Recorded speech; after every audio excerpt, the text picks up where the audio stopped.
तुमच्या समोर यायचं कारण काय आहे? माननीय मंगळवारी ढवळे साहेबांचं निलंबन करण्यात आलं. निलंबन कशाबद्दल केलं? तक्रार आहे 6 महिन्याखालची. मग 6 महिने झोपलेले होते का? तक्रारीचं निरसन 6 महिने करू शकले नाही.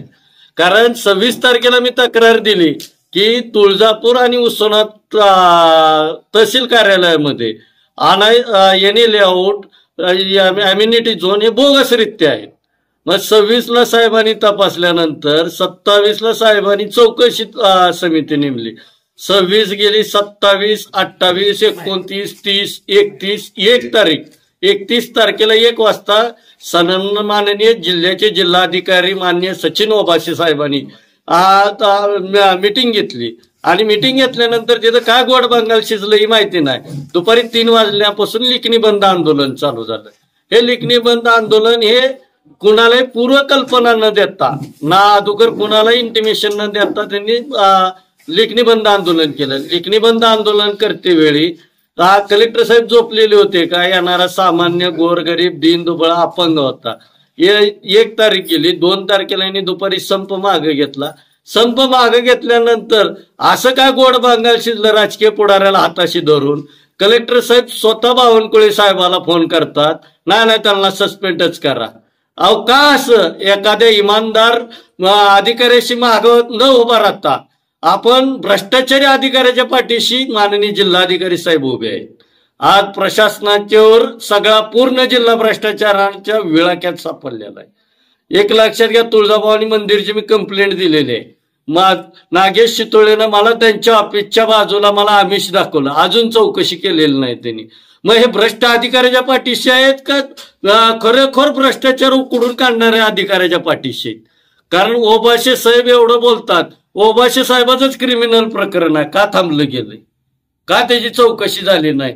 आज 6 महिने झाला जर चौकशी होत नसतील, काय होत नसतील, एखादा अधिकारी जर महसूलचा पूर्ण गौण खनिज असेल, अनेक गोष्टीचे येणे लेआउट असेल, गोरगरिबाचं कल्याण करत असेल, तर त्या अधिकाऱ्याच्या पाठीशी कलेक्टर साहेब न उभा राहता प्रस्ताव पाठवता निलंबनाची कारवाई करा. मग कशाबद्दल? मला एक ओबाशी साहेबाला विचारायचं आहे.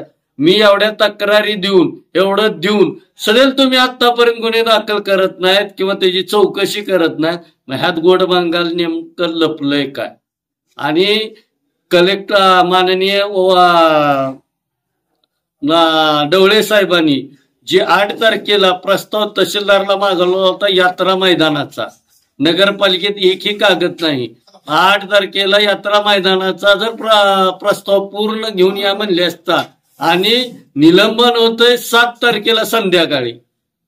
यात्रा मैदान म्हणजे आपल्या मालबा हॉस्पिटलच्या समोरचं एवढं बोगस प्रकरण आहे. कमीत कमी तिथे कोट्यवधीशी रुपयाची उलाढ आलाय.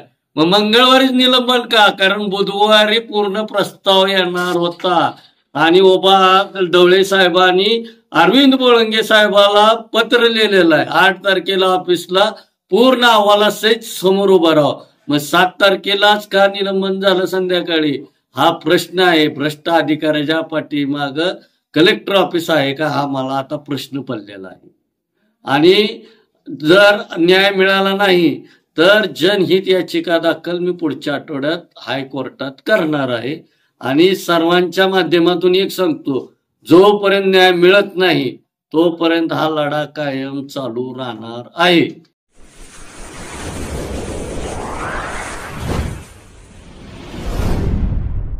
वीर महाराष्ट्र न्यूज चॅनलला लाईक आणि सबस्क्राईब करा. धन्यवाद.